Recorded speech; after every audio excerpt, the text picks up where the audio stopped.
Hello, everybody, and welcome back to TarHeelIllustrated.com, or, of course, if you are watching on our fast-growing YouTube channel. Even during the offseason, we're still climbing. I'm THL staff writer Jacob Turner, and joining me, as he always does, you guys know who he is, our very own publisher, Andrew Jones. Only about 30 seconds into this podcast, AJ, I'm already can't talk over here, so hopefully that improves throughout this one. Here for another episode of our Look Ahead Makes series. it more entertaining, man. Yeah, exactly, man. Give people something to look forward to and make fun of me for. We're here for another episode of our Carolina Basketball Look Ahead series. We've already done a couple episodes on these and kind of looking ahead to next year. And for those who don't know, maybe haven't seen what we've been doing, we have done a one on RJ and Leaky Black. We've had like an RJ and Leaky Black week, I should say. AJ puts out two different content items on Monday and Wednesday on the individual players on TarHeelIllustrated.com, which you can sign up for just $8.33 a month, shameless plug. And then on Friday, we run this podcast. So looking forward to talking about Puff Johnson in this one. And this is the third one we've done. So if you haven't seen RJ and Leaky, click on our YouTube channel, go to the playlist tab, and you'll see I believe it's a Look Ahead series playlist where you can go check those out and find those easily. But before we dive into Puff Johnson, AJ, I want to give a special shout out to our sponsor on this one, as this podcast is brought to you by The Rogue Shop. You guys know we love them. Check them out, rogueshop.com. They are high quality, family grown, top shelf hemp products, whatever you're into, CBD, Delta 8, Delta 9, whatever form you want to ingest it with, tinctures, oils, gummies, candies, whatever you like. Even got creams that I've got people in my family that absolutely rave over the creams. And I know AJ loves it as well. Fantastic. This right here. Right here. Yep. I couldn't move this. It hurts a little bit right now because I slept kind of weird last night. But throw some cream on there. I got to go get the cream. I got to go do the cream.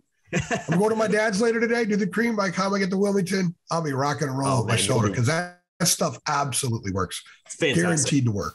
And I've used some different CBD products in the past, and I'm not just saying this because they're our sponsor. I actually genuinely mean this. I know people won't believe me when I say this because they sponsor this podcast, but I do mean this sincerely. They're the most high quality products I've ever used. You can tell that they're top shelf stuff. You can tell that they're family grown and in-house products. You know exactly where everything's coming from. You're not getting this from there and that from this and this from that. These are really high quality products that are made by them and really, they do some really awesome stuff. So I can't talk about Rogue Shop more. You guys know we love them, rogueshop.com. And make sure you use that promo code TARHEELS10 to save. I'll include a link below to rogueshop.com. And by the way, Richard follows college. He played college football, and he's a huge college sports fan. And when Carolina beat Duke in New Orleans, and I'm sitting there courtside covering the game ends. 30 seconds later, I get a text from Richard. Oh, I love it. Hey, congrats, man. You get to cover a national title game. And congrats, you guys won. I'm like, well, I didn't win. I just covered the team. Yeah. Like I tell everybody else. And he was having a lot of fun with that. He thought it was cool that one of the sites that he sponsors, their team was going to play for the national title. It's the first person I heard from.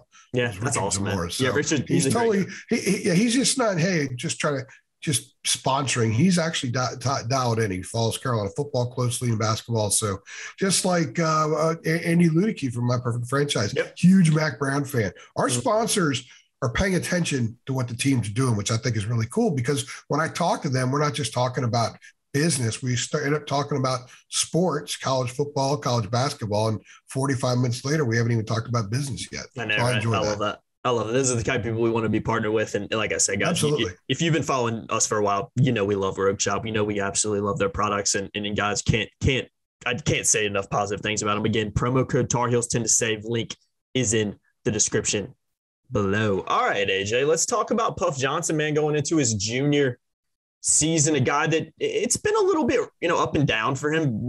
A lot of that based on injuries since he arrived at Carolina. Obviously missed his last 15 games during his freshman season with a foot injury. Sophomore year last year, played 24 games, 10.4 minutes per, 3.1 points, 2 rebounds, and shot 45.9% from the floor and 23.1% from three. Another tidbit, too, had 11 points against Kansas in the national title game, had a positive game.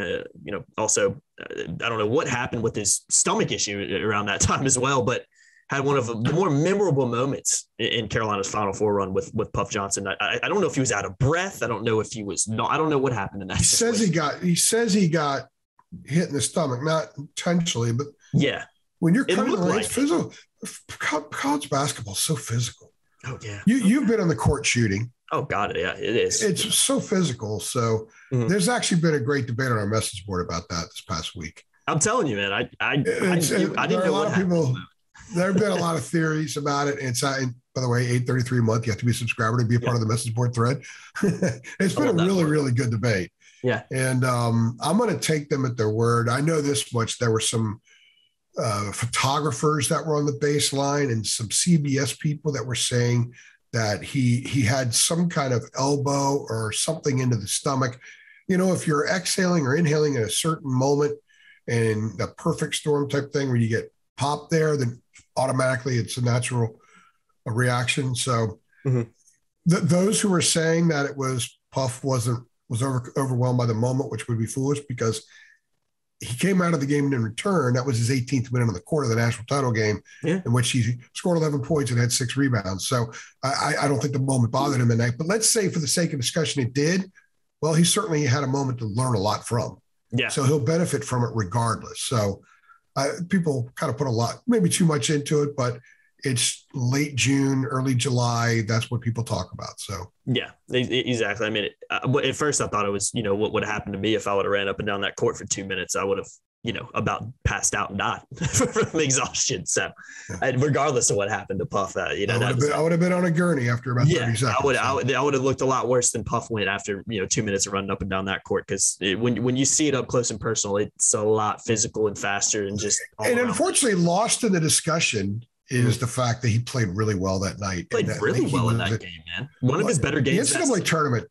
Yeah, the NCAA tournament. He played 67 minutes in the NCAA tournament. Yeah, he had some really. He had 11 points against Marquette, and when we do these look ahead series, the first piece on Monday is a little bit overview, a little bit looking forward, a projection moving ahead, forecast moving ahead, that kind of thing. And then the second piece on Wednesdays is we go back and look at that player's 5 best games from the previous season and suggest what they might mean. For Puff, 2 of the 5 were NCAA tournament games. One of them was Marquette. Even though Carolina routed Marquette, Puff still played well.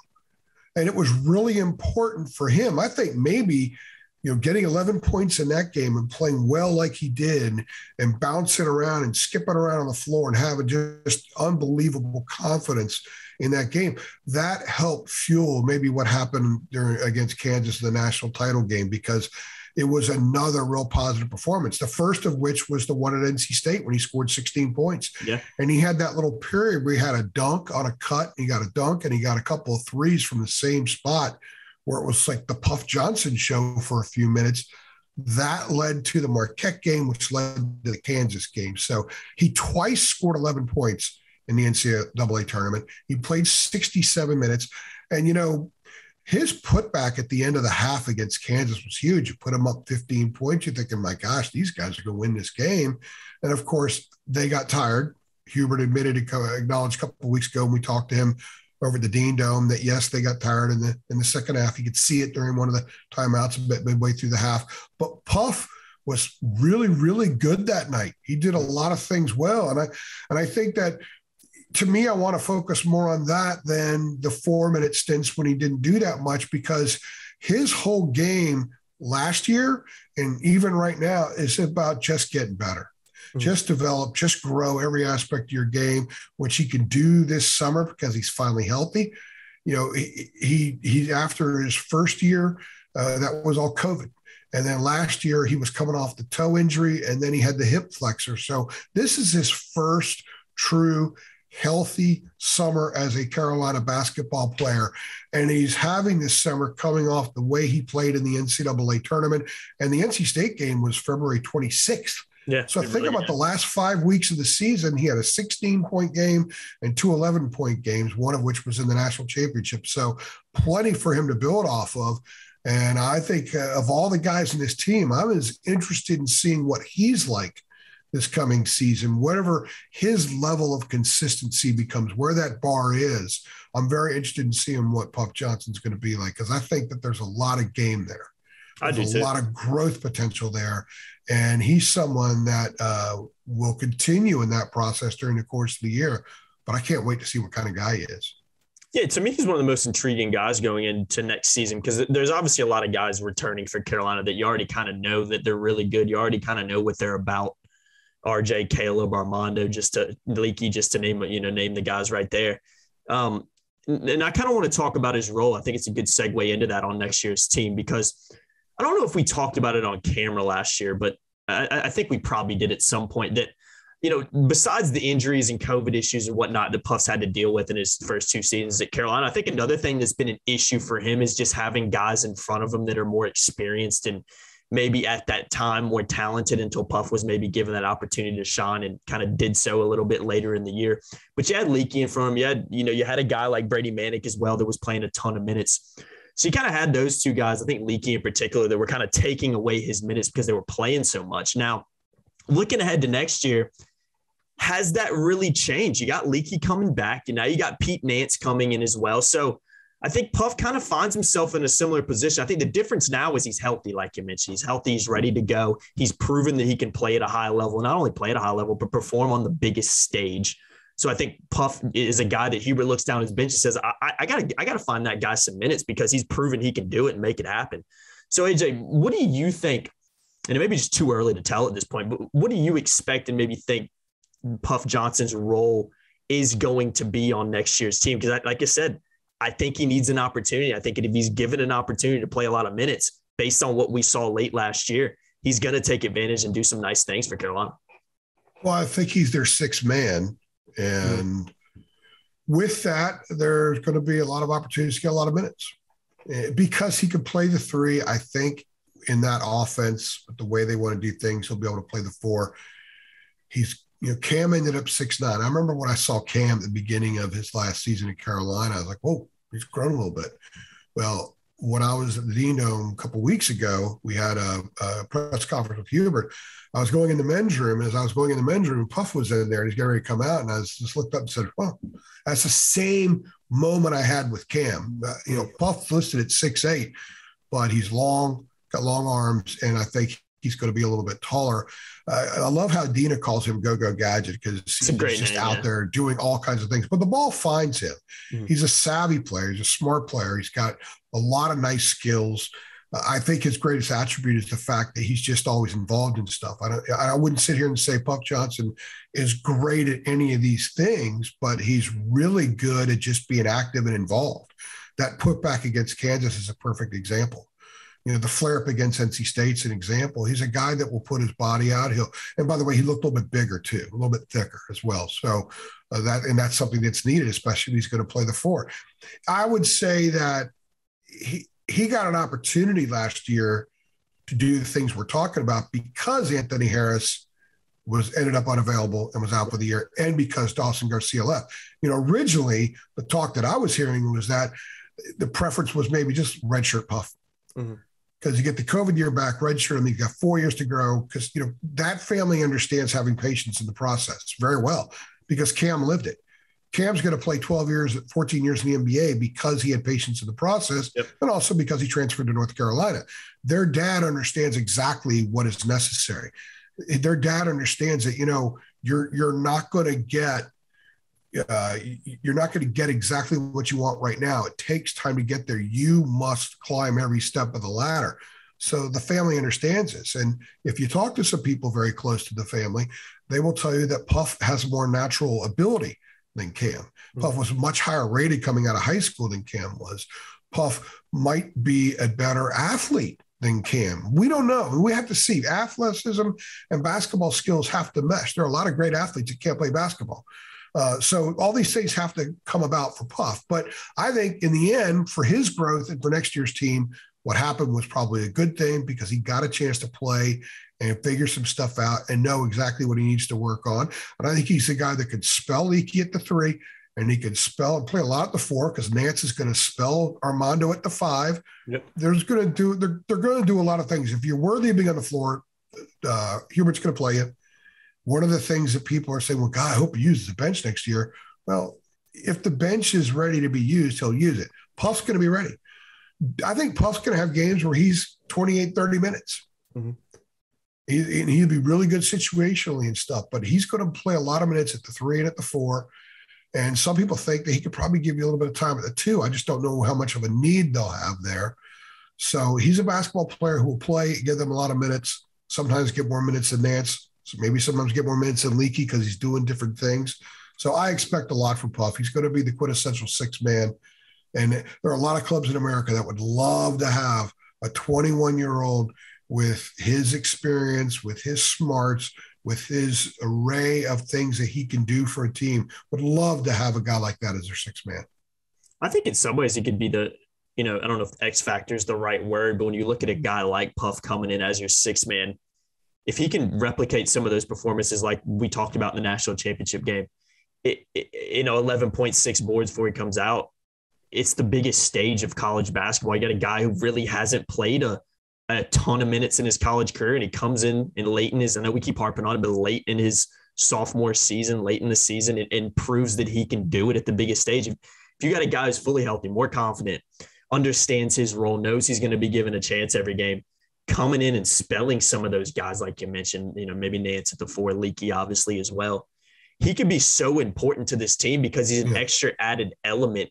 Not only he's proven he can score, in bunches, he's proven he can go in there and grab boards, but like you said, like Dina likes to call him, go gadget. He does a little bit of everything, and the ball just for some reason seems to find him. I think having a guy like that coming off a bench who's confident and knows his role and can make plays out there on the biggest stage, like I've said, I think he could really be a guy that, for lack of a better word, like I said, could be kind of an X factor for this team if you can get that kind of production from him on a consistent basis.